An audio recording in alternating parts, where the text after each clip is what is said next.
অবহেলিত সোনারগাঁওবাসী, মাধবপুরবাসী ভাগ্যের পরিবর্তন নির্বাচন।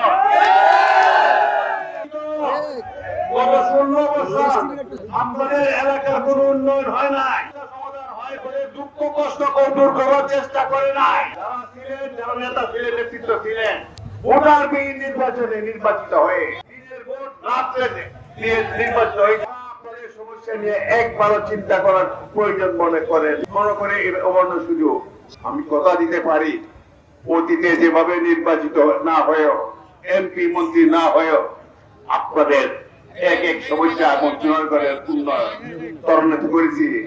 এখানে আমি বড় কথা বলছি, এটা হলো আজকে পৌরসভা। আমি আপনাদের সাহায্য করেছিলাম, আমি পূরণ করেছিলাম। এইরকম উন্নয়ন আরো অনেক কিছু করার আছে।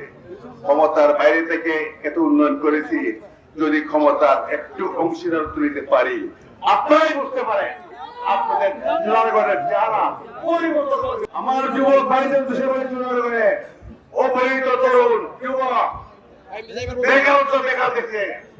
7 কোটির মানুষ স্বাধীনতা গ্রহণ করেছিলাম, 1000 কোটিতে উন্নতি হয়েছে। দেশে বেকারত্ব কমেছে। সরকারি পক্ষ থেকে, বেসরকারি পক্ষ থেকে কেউ যুবকের চিন্তা করে নাই, তাদের ভবিষ্যৎ কেউ চিন্তা করে নাই। তাদের আমি একমাত্র ব্যক্তি আমার নিজের ক্ষমতায় এই চুনারগড় মাধবপুর নির্বাচন এলাকায় আমি কিছু প্রতিষ্ঠান করেছিলাম, কর্মসূচি সৃষ্টি করেছিলাম। এখন মাধবপুর শিল্পনগরীতে পরিণত হয়েছে। এই না সরকারে করে নাই, আমার চেষ্টা হয়েছে এবং আমার যারা বন্ধু বান্ধব আছে তাদেরকে আমি উৎসাহিত করেছি, সাহস দিয়েছি, পরামর্শ দিয়েছি, আশ্বস্ত করে তোমরা আমার এলাকাতে আসো, আমি তোমাদের সর্ব সহযোগিতা করব। উদ্দেশ্য একটাই ছিল, এখানে বেকার যুবকদের কর্মসূচি সৃষ্টি করা। ইতিমধ্যেই অনেক হয়ে গেছে। কথা দিতে পারি, যদি আবার আপনাদের সাহায্য সহযোগিতায় সুযোগ পাই, ইনশাআল্লাহ চেষ্টা করব এই যে যুবক আছেন এরা আমার ভাই ও সন্তান, বেকারত্ব দূর করা আমার নৈতিক দায়িত্ব, কর্তব্য।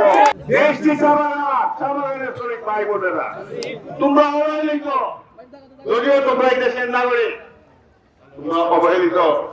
তোমার কি সমস্যা আমার জানার বাকি না, কারণ আমি এই দেশেরই সন্তান, এই মাটিরই সন্তান। তোমাদের দুঃখ কষ্ট সম্বন্ধে আমি অবগত। সংক্ষেপে বলি, এই তোমার দুঃখ আমার দুঃখ, তোমার সমস্যা আমার সমস্যা। ক্ষমতায় গেলে তোমাদের যে দাবি আছে, স্কুল, প্রাইমারি স্কুল, পানি, বিদ্যুৎ, আরো যেসব চিকিৎসা কথা দিতে পারি, এই সমস্যা অগ্রাধিকার ভিত্তিতে পূরণ করবো ইনশাআল্লাহ। আমাদের নেতা তারেক রহমানের নির্দেশ আছে, বিএনপি সাম্প্রদায়িক সম্প্রীতিতে বিশ্বাস করে।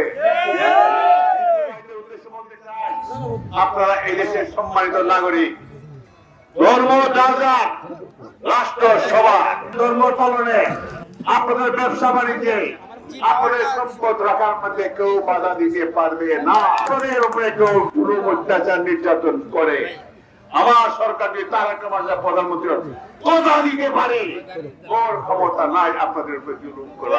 আমাদের অভিভাবক নয়, আপনাদের পাড়ার হিসেবে বিএনপির নেতা কর্মীরা আপনাদেরকে পাশে থাকবে। এক কথায় বলতে চাই, আমি পরিচিত মানুষ, পরীক্ষিত মানুষ, নূতন নয়। আমি কোন আপনার অতিথি পাখি না, মানুষের মানুষ। আমি চুনারগড় চিনি, চুনারগড়ের গলি গলি সব চিনি, গ্রাম চিনি। চুনারগড়ের উন্নয়ন অনেক হয়েছে, তবে বলে কিছু হয় না, আরো দরকার আছে। ইতিমধ্যে আপনাদের বিশ্বাস হয়, আস্থা থাকে, অর্জন করতে সক্ষম হই। আমার মধ্যে সততা আছে, যোগ্যতা আছে, কর্মক্ষমতা আছে। মানুষকে ভালোবাসতে আমি জানি, মানুষকে ভালোবাসতে বিশ্বাস হয় না। রমজান মাসে আমার পারিবারিক তহবিল থেকে আপনাদের এলাকার গরিব অসহায়কে ইফতারি পাঠাই না, খবর পাঠাই, শিক্ষা শিবির করি না, আমি আপনাদেরকে বৃত্তি দেই না, আরো দিব, নিজের তহবিল থেকে দিব। কারণ মানুষকে ভালোবাসা আমার ধর্ম, আমার মানুষকে ভালোবাসতে আমি বাঁচবো না। কাজেই আমি বাঁচতে চাই আর আপনাদের হয়ে বাঁচতে চাই, আপনাদের খেদমত করে, আপনাদের সেবা করে, আপনাদের খাদিম হয়ে বাঁচতে চাই। সুযোগ দিবেন, একটি কথা বলি, জীবনের এই বয়সে আমি এসেছি, আমার নামে অভিযোগ করেন আর আমাকে হায়াত দরাজ করেন, যাতে আপনাদের সেবক হিসেবে সেবা পরিপূর্ণভাবে শেষ করে দুনিয়া থেকে বিদায় নিতে পারি।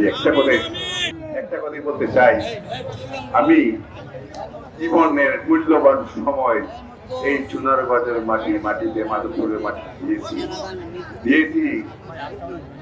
দিয়েছি যে উদ্দেশ্যে অনেক উদ্দেশ্য আমার হাসিল হয়েছে, উন্নয়ন, দুঃখ কষ্ট লাঘব করা, এলাকার উন্নয়ন করার সমস্যা সমাধান করা। আরো আমার স্বপ্ন রাখে অনেক কিছু করার।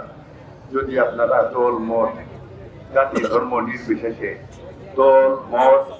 ধর্ম নির্বিশেষে আমাকে জীবনের এই বয়সে একটা সুযোগ দেন, আমি প্রমাণ করতে চাই মানুষ ইচ্ছা করলে অনেক কিছু করতে পারে, কিছুও সম্ভব না। আমি চাই আপনাদের চুনারগড়কে একটা সুন্দর চুনারগড় করে দুনিয়া থেকে বিদায়